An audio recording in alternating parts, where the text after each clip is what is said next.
집에서 항시 재보면 정상인데 네.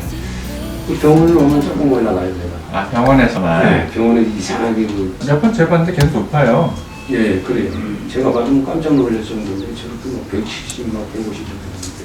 제가 어제는 혈압이 120에 80? 아침에 쟀을 때 그 정도 나왔는데 오늘 병원에 와가지고 다시 쟀을 때는 135 정도 나왔거든요. 그러게 보니까. 혈압마다 이렇게 차이가 있을지 이게 궁금해서. 이렇게 아까 혈압을 잴 때 좀 심리적인 상태가 좀 어땠었어요? 검진으로 오는 거다 보니까 약간 긴장을 한다는 게 있죠. 일단 가장 기본적으로 안정감의 차이점이라고 생각하시면 될 것 같아요. 우리가 주변에 아무런 자극이 없고 또 내가 마음이 좀 편하고 이런 상태가 집에서의 일이거든요. 그래서 집에서는 그냥 편안하게 혈압을 잴 수가 있어요. 이럴 때 혈압이 보통 이제 안정시의 자기 혈압에 가장 가까운 것이고, 병원에 왔을 때는 보통 이제 오자마자 재면 당연히 높은데 조금 안정을 취한다고 하더라도 긴장감이 없기는 좀 어려울 것 같아요. 그래서 병원에서 쟀을 때는 보통 집에서보다는 조금 높게 나오는 경향이 좀 있고, 이제 물리치료 받고 상대에서는 176이 나와요. 어제 물리치료 받고 나서? 네, 그래서 한참 있다가 또 이제 현미가 143인가? 그게 나와가지고 그래서 불안해가지고 왜 혈압이 올라갔다 내려갔다는지.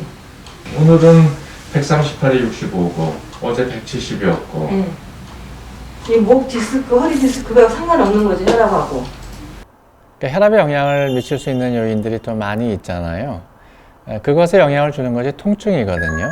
통증은 심리적인 그런 부담을 좀 많이 줄 수 있어서, 물리치료 같은 경우도 뭐 이렇게 릴렉스 했을 때는 혈압이 떨어질 수도 있고, 또 물리치료하고 나서 좀 그것이 힘든 과정일 수도 있거든요. 특히 목이 아프거나 또 연세 드신 분들은 허리가 아프신 분들 많잖아요. 또 신경이 이제 눌려서 다리가 아프다든지 그 통증이 굉장히 힘들거든요. 그러니까 통증이나 그런 것들이 심리적으로 안정감을 주지 않고 혈압이 높을 수밖에 없죠.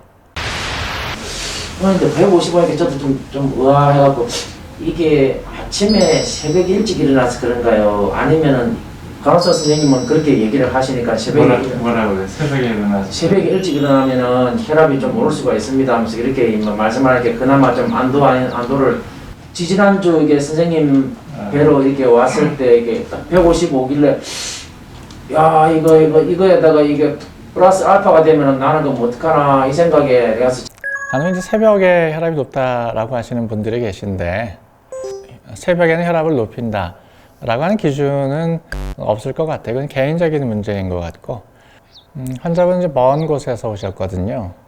또 병원에 가면 어떤 결과가 나와 있을까, 이런 것이 생각을 안 할 수 없는 거기 때문에 오시는 동안에도 이렇게 마음속에 또 머릿속에 여러 가지 복잡한 그런 생각들을 갖고 있을 것 같아요.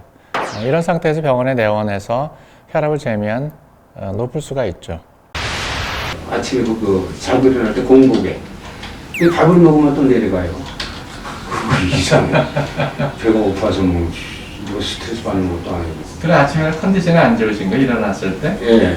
아무래도 이제 잠을 푹 자면 시원한데 저는 뭐 3시간, 4시간 이렇게 자고 고민하고 그랬더니 참 잠자면서. 잠을 못 잤을 때 아침에 일어나면 혈압이 높다고 하시는 분들이 계시거든요. 그러니까 수면 부족이라고 하는 것은 낮에 활동에 있어서 굉장히 큰 좋지 않은 영향을 미칩니다. 피곤하다, 몸이 힘들다. 이런 것은 안정감이 없으면 육체적인 그런 영향을 줄 수가 있죠. 잠을 못 주무시는 분들 중에 잠을 못 자서 그런지 혈압이 너무 높다, 이렇게 얘기하시는 분들 계세요.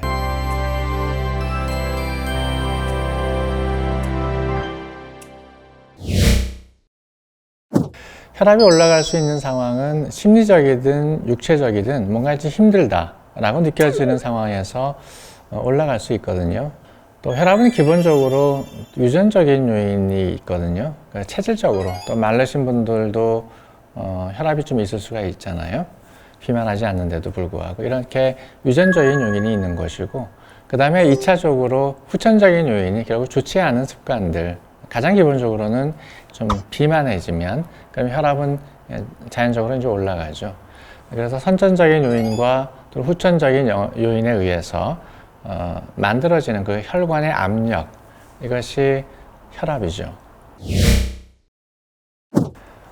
혈압은 그 자체보다는 혈압에 의해서 생기는 그런 합병증이 문제라고 할 수가 있습니다.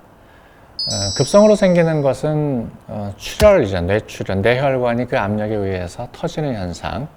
또 보다 조금 더 많은 빈도로는 혈관이 혈압에 의해서 자극을 받게 되거든요. 혈관이 자극을 받게 되면 혈관이 손상이 되면서 동맥경화증이 진행이 돼요.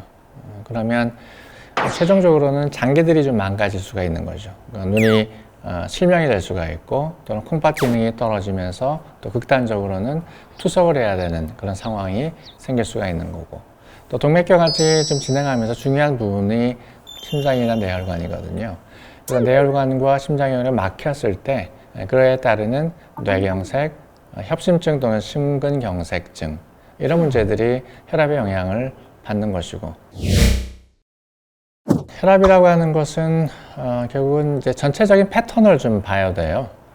그래서 어느 한순간의 혈압을 가지고 자기 혈압으로 결정할 수는 없거든요. 아무래도 병원에서는 긴장감이라고 하는 요인 때문에 혈압이 좀 높게 나오는 경향이 있습니다. 그래서 혈압은 좀 들쭉날쭉하죠. 심리적인 상태에 따라서, 내 움직임에 따라서 좀 들쭉날쭉하기 때문에 그렇다면 전체적인 패턴을 보는 것이 좀 필요한데, 이것을 알기에 좀 도움이 되는 것은 24시간 동안 혈압을 지속적으로 재는 방법이 있거든요. 그래서 우리가 보통 140에 90, 둘 중에 하나라도 그 기준 이상이면 혈압약을 복용하는 것이 좋습니다라고 권장을 합니다.